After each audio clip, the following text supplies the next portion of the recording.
Tito, capítulo 2. E hoje eu vou falar sobre a prática cristã. A sã doutrina exige uma vida prática sã. A sã doutrina exige uma vida prática sã. Se coloque de pé para a leitura da palavra de Deus.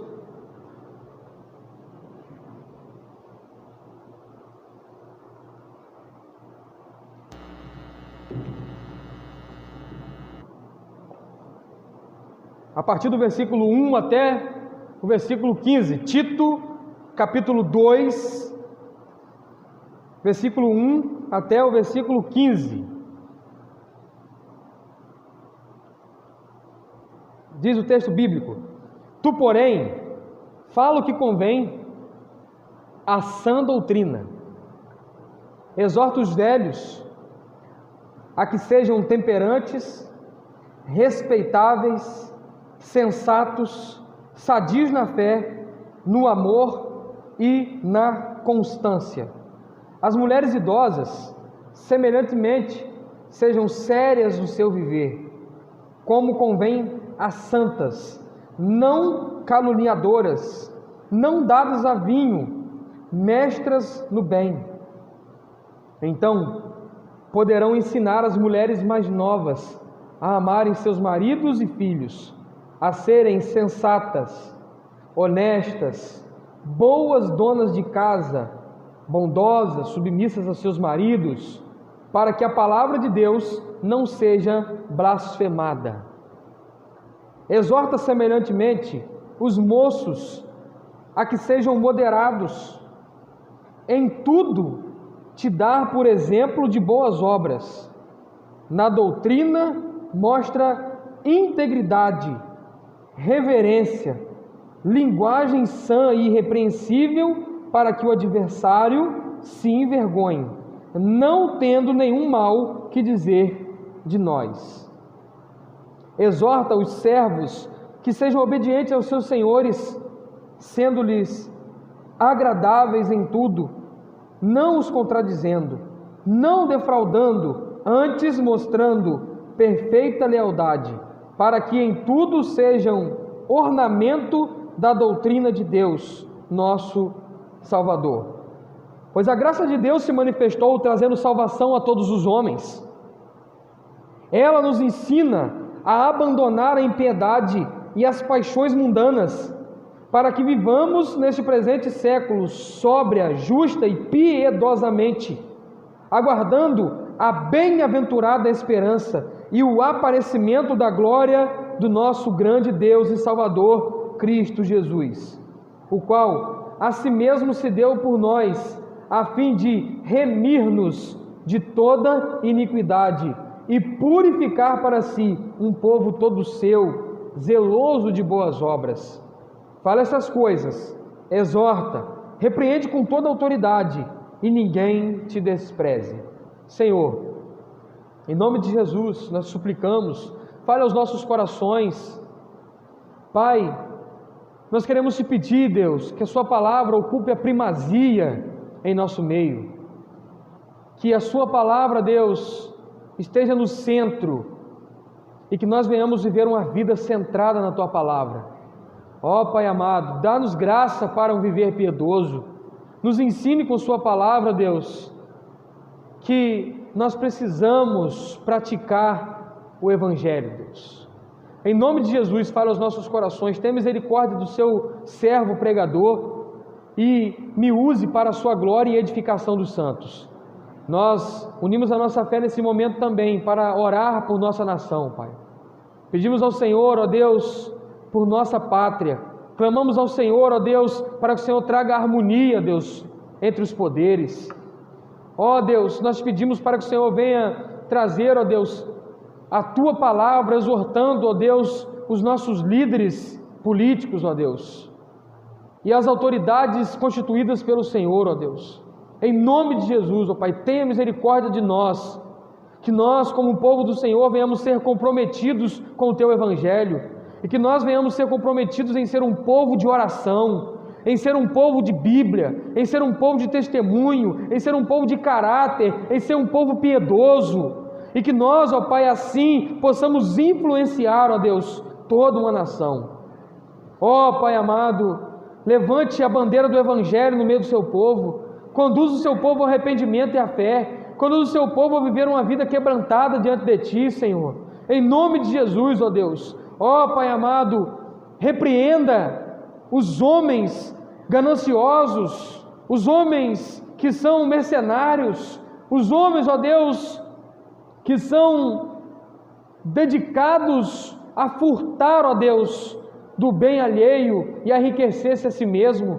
Ó Pai, repreenda os juízes iníquos que julgam conforme o seu querer e segundo as suas vontades. Ó Pai, restabeleça a lei do Senhor no coração dos nossos líderes, principalmente os pastores, os líderes religiosos. Ó Pai amado, que o Senhor venha, Deus, trazer a justiça, que o Senhor venha trazer, ó Deus, e restabelecer a Tua palavra, Deus. A Tua Bíblia nos chama a atenção para que a felicidade da nação seja quando o Senhor for o Senhor da nação. Ó Deus, por isso nós clamamos, não que nós venhamos ser conhecidos como um povo que ganhou uma causa política, mas um povo que pregou o Evangelho, e o Evangelho impacta, e o Evangelho muda, e o Evangelho transforma.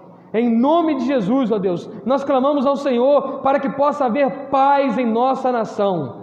Ó Pai, nós oramos ao Senhor para que possa haver justiça em nossa nação, justiça social, justiça civil, justiça executada pelas autoridades máximas da lei. Ó Deus, em nome de Jesus, nós clamamos ao Senhor para que nós venhamos superar, ó Deus, os dias escuros, os dias de caos, e viver assim, Deus, um avivamento em nossa nação.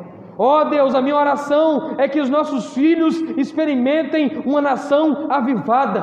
A minha oração, Deus, é para que nós venhamos deixar um legado para os nossos filhos, não de uma causa política, mas da causa do Evangelho, Deus. Em nome de Jesus, a minha oração, Pai, é que o Senhor possa intervir em nosso meio, trazendo, ó Deus, exortação, trazendo quebrantamento, trazendo arrependimento, e o fruto do arrependimento é um viver diante do Senhor ilibado, irrepreensível, e isso se dá em bom testemunho, e o bom testemunho impacta o mundo. Ó Deus, a minha oração, Pai amado, é que cada crente se coloque na sua posição de crente e venha ler a Bíblia, dar bom testemunho, orar, exortar aqueles a quem eles conhecem e exercem autoridade, ensinar as suas famílias a Te amarem, a Te servirem. Em nome de Jesus, eu clamo ao Senhor, ó Deus, para que o Senhor possa estender a sua mão sobre nossa nação, conduzir a Tua igreja ao arrependimento, e que nós venhamos desfrutar, ó Deus, num tempo próximo, de um avivamento que emana do púlpito, visita o povo na congregação, e quando o povo sai às ruas, eles testemunham, e as pessoas ao verem o brilho do Senhor, ao ouvirem as palavras colocadas em seus lábios, sejam impactadas, ó Deus. Em nome de Jesus, ó Pai, que os nossos púlpitos sejam restaurados, ó Pai, que os nossos pregadores sejam exortados e andem em conformidade com a Tua palavra, que os líderes religiosos venham se converter novamente, Senhor, e que o Senhor possa continuar a Tua reforma em nossos dias. Em nome de Jesus, ó Pai, nós, como povo do Senhor, nos colocamos na brecha de orar, clamar, interceder, pedir ao Senhor que possa intervir, Senhor. Nós sabemos que estamos vivendo dias tenebrosos, difíceis, de lutas, de polarização, de tempos de crise política, econômica, instabilidade jurídica, questões complicadíssimas. Mas eu estou certo em meu coração, segundo a Tua palavra, que a única coisa que pode mudar um homem, uma nação, um povo, é o Evangelho de Cristo Jesus. Em nome de Jesus, intervenha com o Teu Evangelho sendo pregado, e que o Senhor possa, Deus, estar trazendo calma, quietude, tranquilidade para o Seu povo, que o seu povo olhe para a eternidade, olhe para o céu, que o seu povo, Deus, não perca de vista as suas maravilhosas promessas, que o seu povo não fique pensando que é só o aqui e o agora, mas que a nossa principal causa seja o Evangelho e que o nosso leme possa ser a Tua Palavra. Em nome de Jesus, essa é a nossa oração. Amém e amém. Amém. Poderia sentar, irmãos?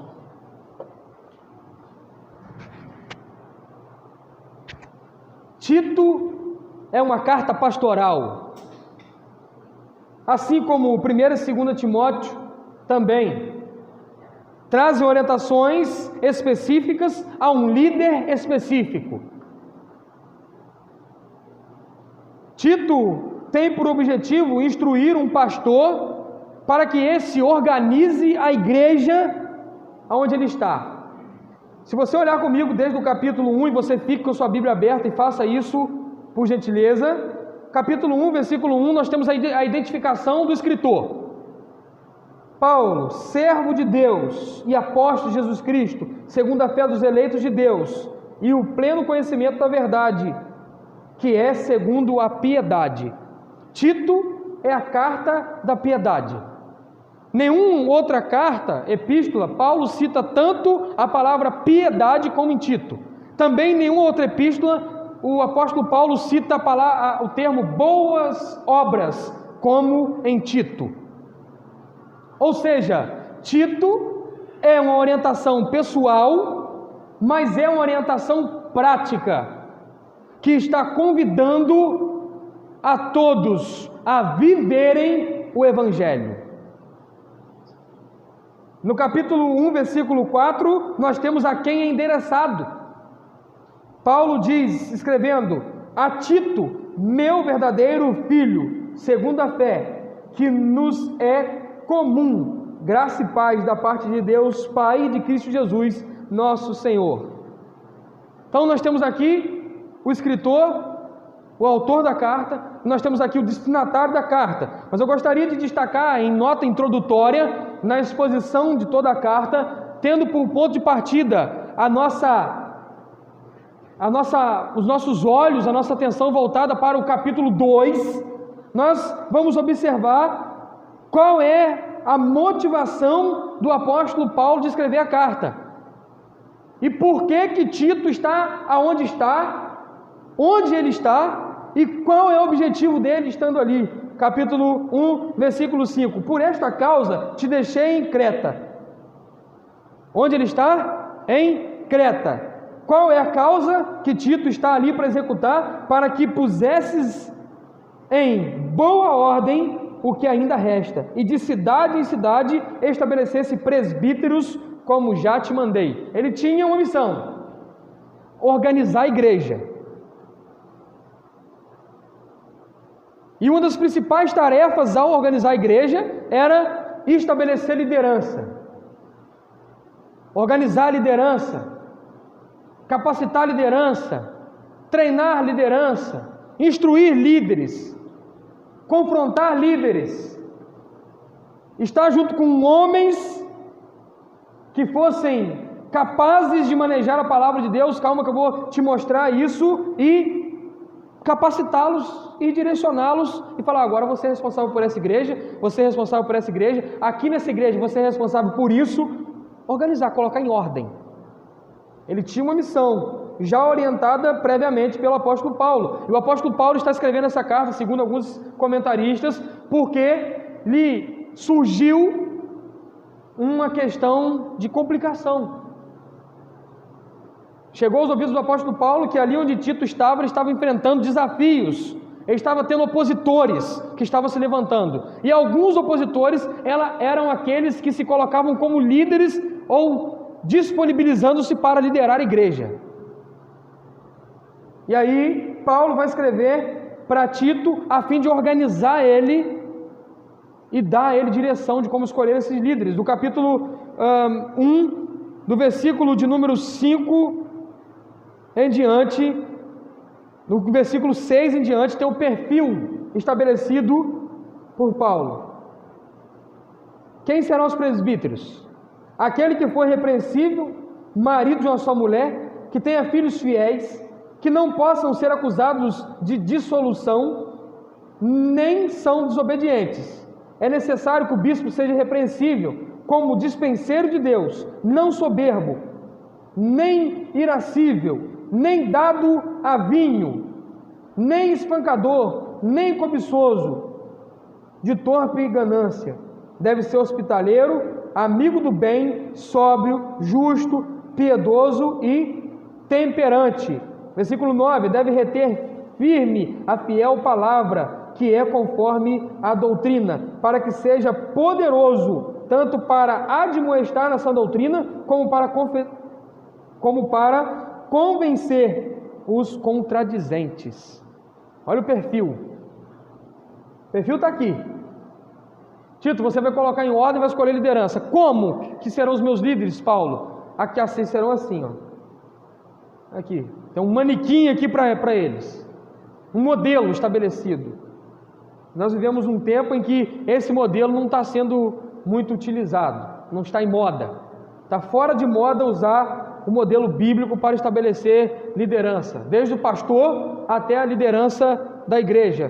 Que no livro Presbíteros, da série 9 Marcas, os presbíteros são tratados como os pastores leigos.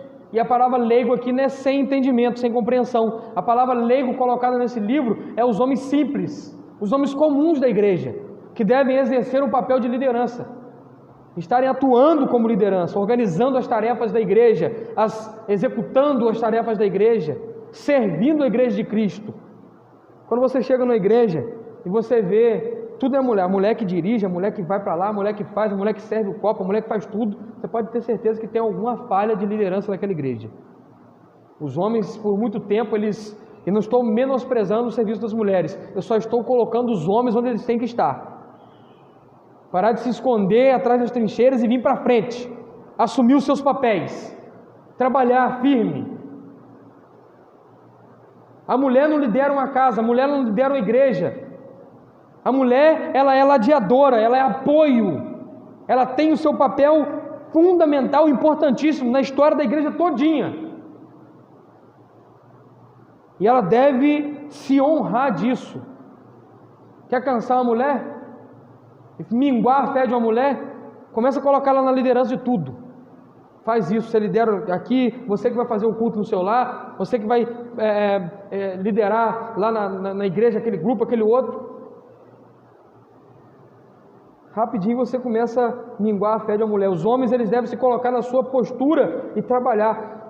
Eu não vou pregar sobre isso, por isso eu só estou passando e vou avançar. Mas aparece aqui também, no pano de fundo de toda a carta, um problema enfrentado por Tito. Capítulo 1, versículo 11 e 12 vai dizer: é preciso tapar-lhes a boca, porque transtornam casas inteiras, ensinando o que não convém, por torpe ganância. São os insubordinados que estão fazendo isso. São os faladores vãos, enganadores. O versículo 10 está chamando eles assim.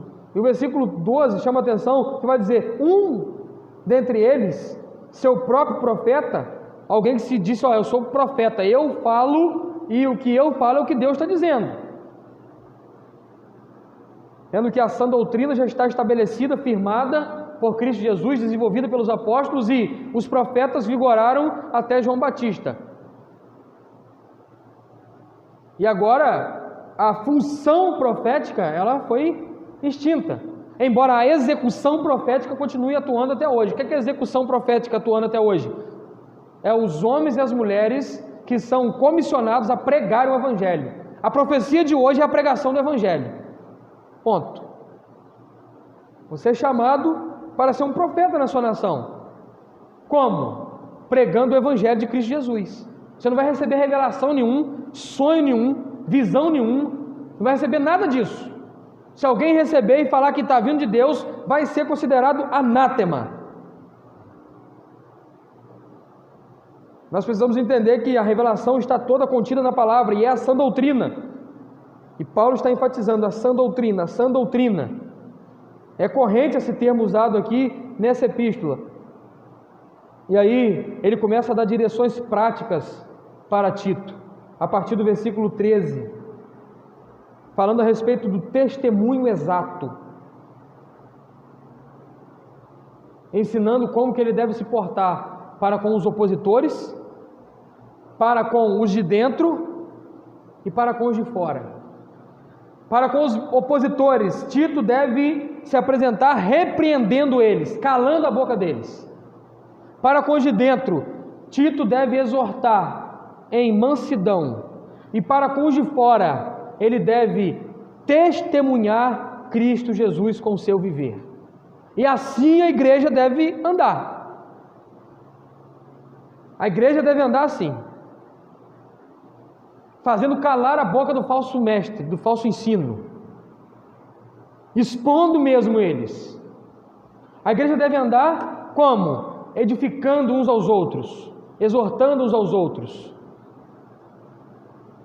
A mutualidade cristã começa no púlpito, mas não fica só aqui, se espalhe. Cada um tem essa responsabilidade.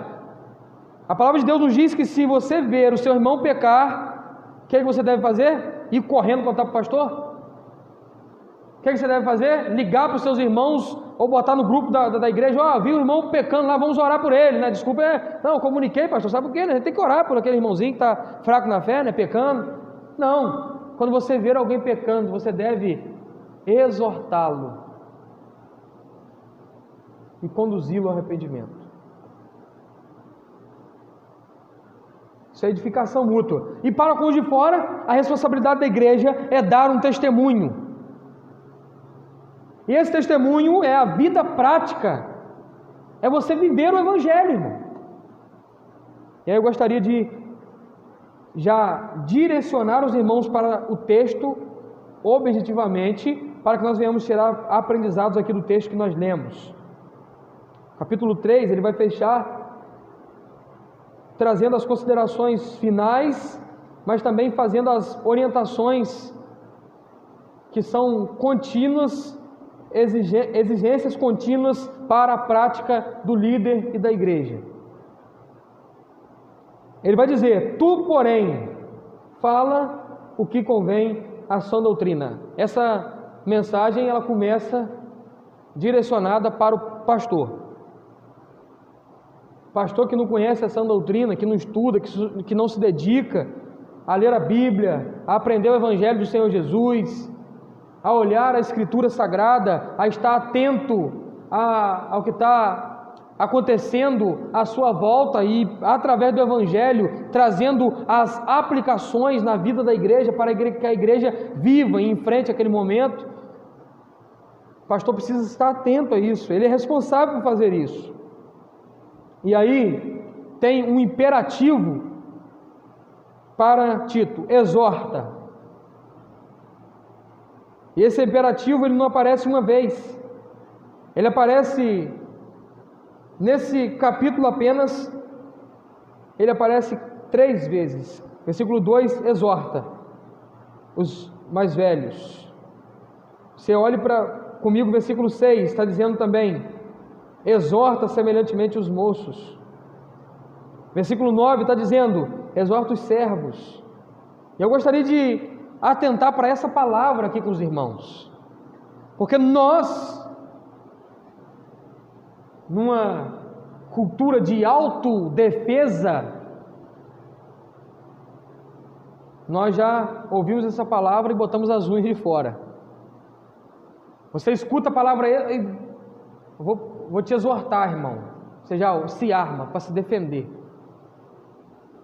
E o problema está que essa palavra tenha sido tomada sem piedade durante muito tempo e utilizada de forma muito brusca. E não é assim. Original grego, que é parálego, ou paralelo, ele significa diretamente encorajar e estender a mão para ajudar. Exortar significa encorajar. Você vai ser encorajado. Quando a palavra de Deus vem a você, ela vem para te exortar. Te exortar como? Te encorajando.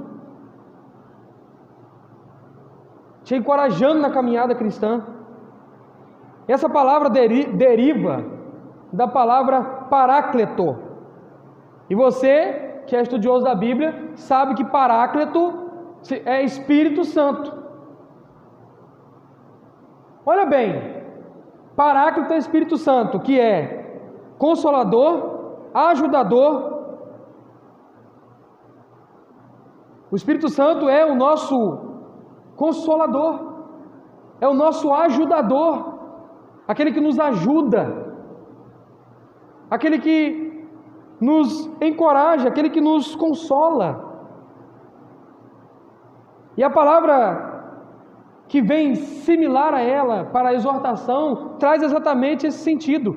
O pastor Jeremias Pereira, ele usa o termo assim: paracletemos uns aos outros, porque é você direcionado pelo Espírito, ajudando o outro através da exortação, sendo direcionado pelo Espírito a ajudar o outro. Exorta, ele traz no sentido do texto, encoraja, ensina, instrua os velhos. E aqui está o segundo ponto importante que nós devemos nos ater um pouco, que tanto para os velhos, tanto para as mulheres mais idosas, como também para as mulheres mais novas, como também para os servos, os moços, os servos têm direções práticas do Evangelho. Está dizendo, exorta os mais velhos. E aí a responsabilidade agora está transmitida. Como que os mais velhos, os moços, os homens mais velhos devem se portar? Sendo temperantes, respeitáveis, sensatos, sadios na fé, no amor e na constância. O líder é responsável por exortar, e cada um é responsável por praticar. Está aqui, está a instrução da palavra do Senhor. Se ele está exortando, encorajando, direcionando, você deve estar atento a isso. E aí você precisa fazer a sua autoavaliação. A palavra agora é para os mais idosos da igreja, os homens mais idosos da igreja. Estão sendo temperantes, respeitáveis, sensatos, sadios na fé, no amor e na constância. O que nós precisamos entender aqui? Ele está trazendo a ideia de que quando a gente escuta muito isso, o homem, o idoso, ele vai ficando mais avançado de idade, ele se dá a liberdade de falar o que quiser, né? Agora eu já estou mais velho mesmo, eu falo o que eu quero, não preciso ter muito controle na minha língua mais não, já estou na idade já que eu posso falar mesmo. Não é assim. Serem temperantes, respeitáveis, acha que não precisa dar obrigação mais a ninguém, sadios na fé, no amor e na constância. Ou seja, você vai ficando velho, mas a sua caminhada cristã, ela continua constante. Você não pode desacelerar o seu conhecimento bíblico, a sua constância, buscar a Deus, ter uma vida de oração. E as mulheres, semelhantemente, exorta elas, para que sejam sérias no seu viver, como convém a santas. Você é uma santa. Você precisa viver de modo digno de ser chamado assim, não sendo caluniadora, não dadas a muito vinho, mestras do bem. Esse negócio de a mulher está mais velha, agora já não trabalha tanto mais, tem mais tempo, ela vai conversar, e o que não pode estar na sua boca nessas conversas? A calúnia, ficar falando de outras, apontando os erros das outras. Não, o Evangelho nos chama a um viver piedoso, e essa carta é a carta da piedade. Eu volto a lembrar os irmãos, e está te convidando a um viver prático. está te convidando a externar o seu aprendizado da sã doutrina. E aí, mais um conselho que é importantíssimo, e então poderão ensinar as mulheres mais novas. Se você não for alguém que é piedosa, uma senhora piedosa, você não vai poder ensinar as mais novas. Ensinar o quê? Ensinar a amarem os seus maridos e filhos. Ensinar o quê? Ensinar a serem sensatas, honestas, boas donas de casa, versículo 5, bondosas, submissas aos seus maridos, para que a palavra de Deus não seja blasfemada. Aqui está a orientação prática, irmão. Está dizendo, olha, como que elas têm que viver, exorta como que elas têm que viver. E aí, na exortação das mulheres mais novas, ele já faz a exortação às mulheres mais velhas, ele já faz a exortação às mulheres mais novas. É importante as mulheres mais novas estarem perto das mulheres mais velhas, em sabedoria, estarem ali aprendendo a piedade, o modo de vida cristão. Mas se nós não tivermos referências, como que isso vai ficar?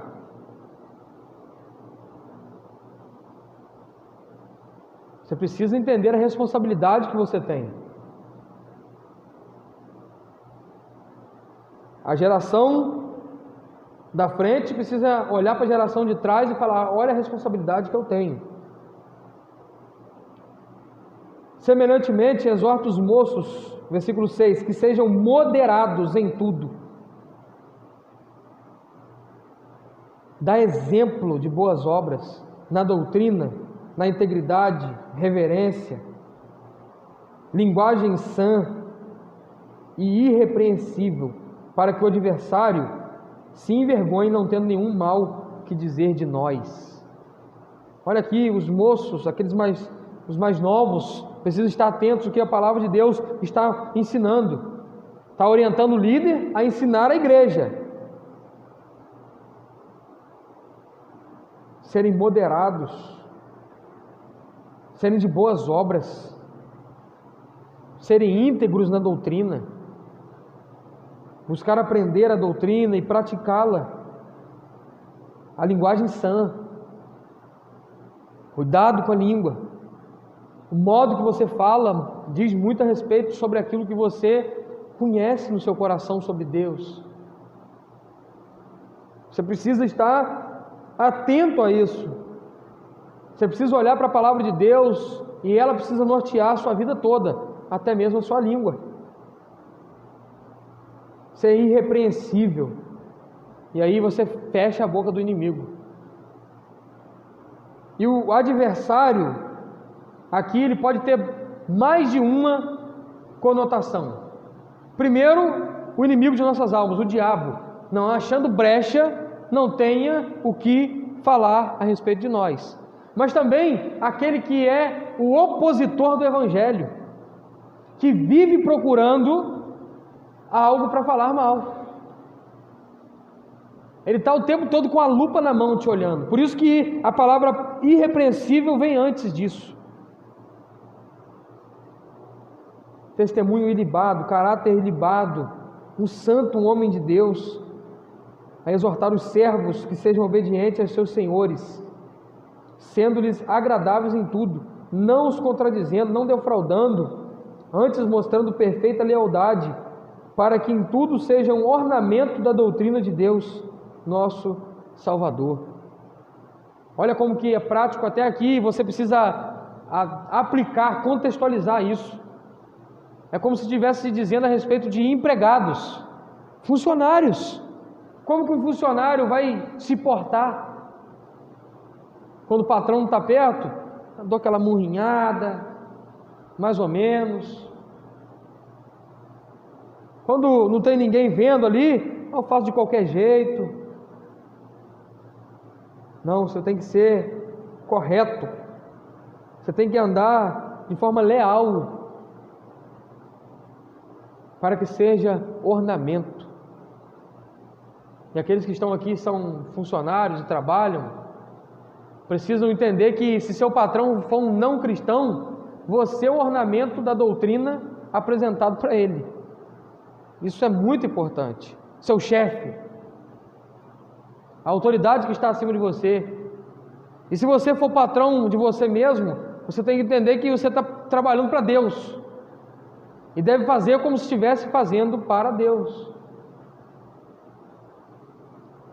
Isso é muito importante, porque essa é a primeira divisão, a orientação prática, que traz a instrução ao líder e a exigência no dia a dia. E aí vem a segunda parte, que nós podemos colocar como a graça que ensina. Pastor, é muito difícil praticar tudo isso que o Senhor acabou de me ensinar. Tem hora que a gente é explosivo, tem hora que a gente fica olhando para o lado e tentado, a língua coça para falar. Sabe quem vai te dominar, irmão? Sabe o que domina o homem para que o homem consiga praticar as boas obras? E eu vou falar sobre as boas obras daqui a pouco. É a graça de Deus que se manifestou, pois a graça de Deus se manifestou trazendo salvação a todos os homens. Você precisa entender aqui algumas coisas nesse versículo sobre a manifestação da graça de Deus. Primeiro, que ela já está derramada. O ato de Deus enviar o seu Filho, entregar os eleitos a Ele, enviar o Espírito Santo, é a graça de Deus derramada. Agora, ela vai se manifestar através da pregação do Evangelho, trazendo o que? Riqueza, trazendo prosperidade, trazendo bênçãos, trazendo poder sobrenatural para que o crente dê piruleta e chute na cabeça do diabo. Não, a graça se manifesta fazendo o quê? Está aí no texto. Fazendo o quê? Você pode me responder? Trazendo... Me responda, irmão, me ajuda aí. Fazer igual...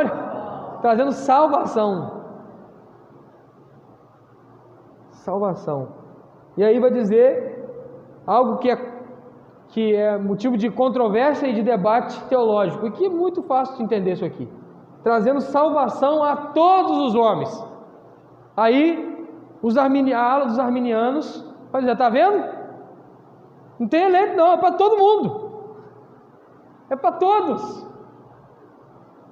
Aos calvinistas vão dizer, não, é para os eleitos. Como entender então esse versículo? Simples, irmãos. Quando o texto está dizendo todos os homens, ele está dizendo para petista, para bolsonarista, para alcaidas, para os membros do Talibã, para os reis, para os cachaceiros do botequim, trazendo salvação para todo tipo de homem. Deu para compreender agora? Ficou aí? Pegou? A graça de Deus se manifestou trazendo salvação a todos os homens. Eu te pergunto, todo mundo que morre está salvo e vai para o céu? Me responde, sim ou não? Todo mundo que morre está salvo e vai para o céu, irmãos? Hein? Não. Claro que não. Então o texto bíblico é mentiroso. Não, é a interpretação que está errada. Para todo tipo de homem, a graça de Deus se manifestou para que lá no meio dos cachaceiros a palavra seja pregada, e quando alguém pregar a palavra de Deus, aqueles que são atraídos por graça irresistível vêm e se rendem. Para que o evangelho que está sendo pregado lá no Paquistão, Afeganistão, quando um assassino da Al-Qaeda, um assassino do Talibã vier matar um cristão e antes de morrer o cristão falar, você precisa se arrepender dos seus pecados, Cristo Jesus veio ao mundo para te salvar, ele pode até matar o cristão, mas se ele for um eleito de Deus, ele vai ser atraído por graça irresistível e vai se converter. Você duvida disso? Se você duvidar disso, você duvida do poder do Evangelho.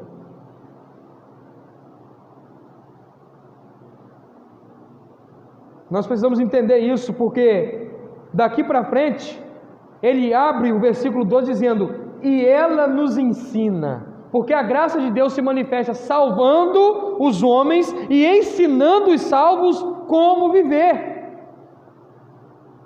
Ou seja, o salvo não vai viver mais de qualquer maneira. Ele tem agora a exigência do Evangelho. O Evangelho o atraiu e exigiu dele arrependimento. E agora o conduz, exigindo que ele tenha uma vida prática. E eu quero lembrar os irmãos, frisar com os irmãos, que a sã doutrina, que ele abre dizendo: tu, porém, fala o que convém na sã doutrina, versículo 1. No versículo 7, ele disse: na doutrina mostra integridade. Ele vai conduzir, mais uma vez, isso quando ele diz no versículo 10, para que seja ornamento da doutrina. A sã doutrina aqui citada, ela é, e aqui eu vou usar as palavras do Russell Champlin, comentarista bíblico. Eu ganhei aquele comentário e agora eu pego um texto, vou ali olhar aquele comentário. Ele está incomodando o Alcimara, mas ele está me fazendo, né? Chegou lá, desde que Leandro chegou, joguei debaixo da escada e toda hora eu ponho puxo, leio, vou lá, boto de novo. Leio um versículo, falo: rapaz, que esse versículo aqui, deixa eu ver o que ele falou. Vou lá e ponho. E aí tem uns 3, 4 páginas para falar de um versículo só. Comentário mais exaustivo que eu já vi. Aquele trambolho lá, ganhei do saudoso pastor Antônio Maciel. Não foi ele que me deu, era dele e me deram, né? Quem me dera se ele me desse a biblioteca toda dele. Aí eu tinha que fazer um cômodo lá em casa para botar. E fazer um cômodo com a entrada pelo fundo, né? Fazer uma portinha e Vitor ia ter uma cópia da chave. O bicho é bom de leitura. E aí ele vai dizer assim, sobre sã doutrina: antes de tudo, vieram os ensinamentos do próprio Senhor Jesus. Depois apareceram os ensinamentos de Paulo e dos demais apóstolos. Gradualmente foi tomando forma um novo sistema de doutrina e de princípios éticos. Essa, pois, é a sã doutrina, que promete vida para a alma. A sã doutrina não foi alguém que inventou de repente algo e falou assim: agora isso aqui é norma para a igreja. Não, são os ensinamentos de Jesus, quando ele olha para a lei e ensina a lei. Vocês estão interpretando a lei errado. Não é assim não, que está falando lá. A prática da lei é assim. Ninguém conseguiu cumprir, ele cumpre toda a lei. Não só ensina toda a lei como se devia ser aplicada, mas ele cumpre toda a lei. Ali está lançado o firme fundamento da doutrina. Os apóstolos vêm e aplicam na vida da igreja como que deve ser os ensinamentos de Jesus Cristo. E com o decorrer do tempo, a igreja, até o fechamento do canon bíblico, foi desenvolvendo a prática cristã, como que viviam, como que eles deviam estar. E aí, irmãos, nós precisamos olhar para isso e dizer: nós já temos tudo que precisamos de doutrina. Nós só precisamos fazer a outra parte da dobradiça, que é viver a doutrina. Nossa responsabilidade é essa. Não criamos, não firmamos nada. A sã doutrina indica o correto, o certo e normativo. O termo só aparece nas epístolas pastorais.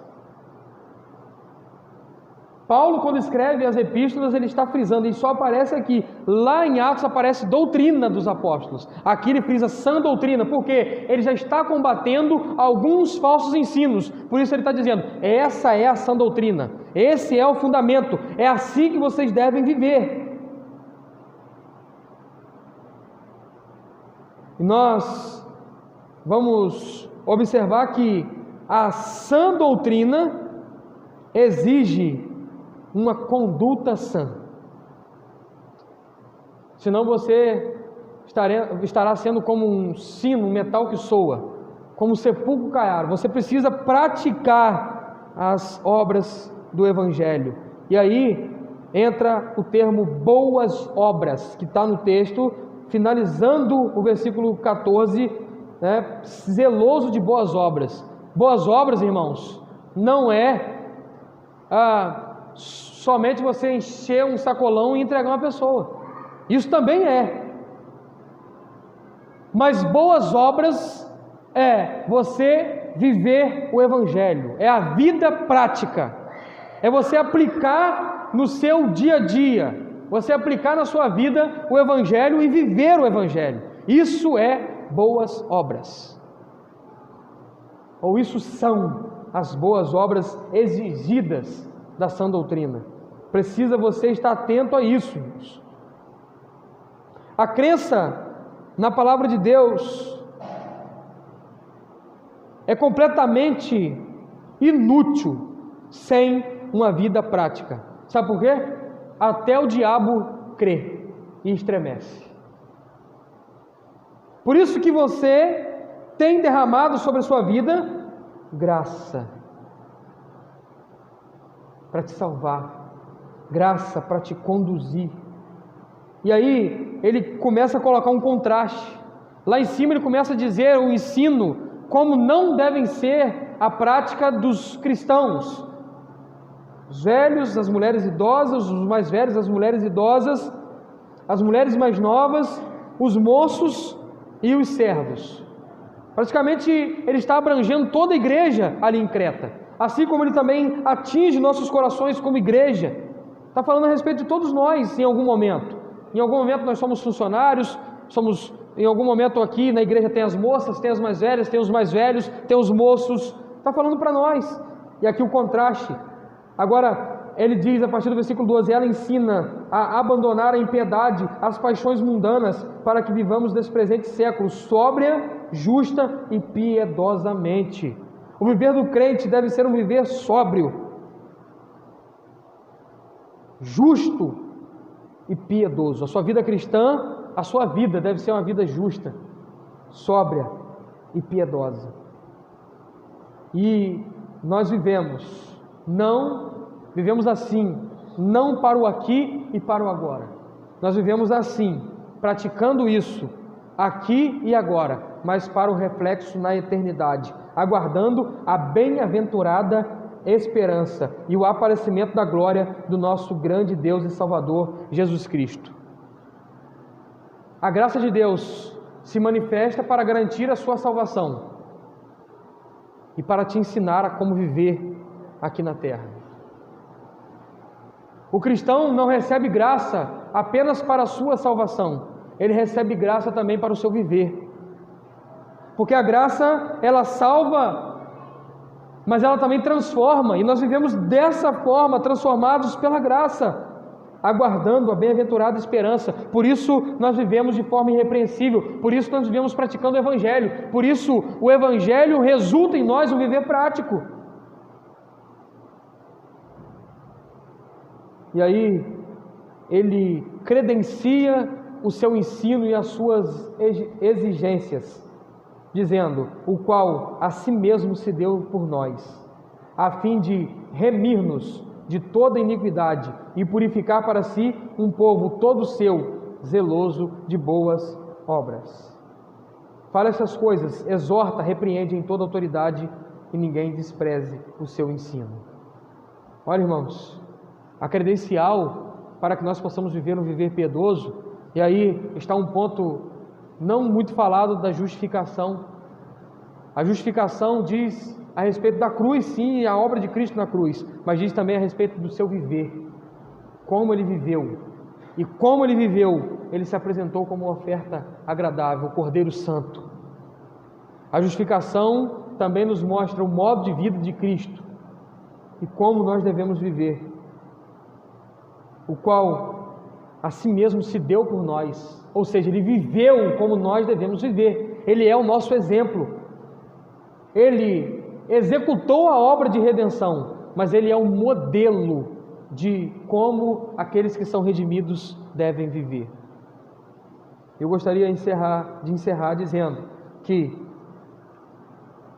nós precisamos ter uma vida prática. Nós precisamos conhecer a sã doutrina e viver de forma sã, correta, justa, sóbria e piedosa, conforme nos diz o versículo de número 12. Eu e você somos convidados, atraídos por essa graça, a salvação, mas também devemos todos os dias nos render a essa graça para o nosso viver.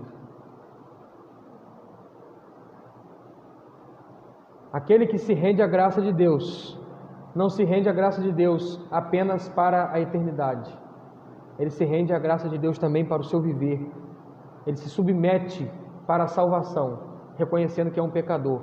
E ele se submete para o seu viver, reconhecendo que a prática pecaminosa dele deve ser transformada. Eu quero te convidar a, nesse momento, entender que o Evangelho, ele transforma. Ele é poderoso para transformar. Ontem, ali no ponto de pregação, nós tivemos a oportunidade de falar sobre o Evangelho, de como ele transforma e de ver o testemunho vivo da transformação do Evangelho. Eu gostaria de chamar o seu Beto aqui, nesse momento.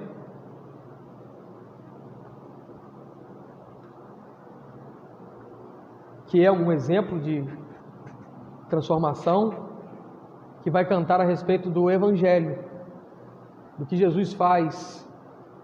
E é essa maravilhosa graça que eu oro para que manifeste ao coração de pecadores aqui nessa noite, convencendo, atraindo, conduzindo ao arrependimento.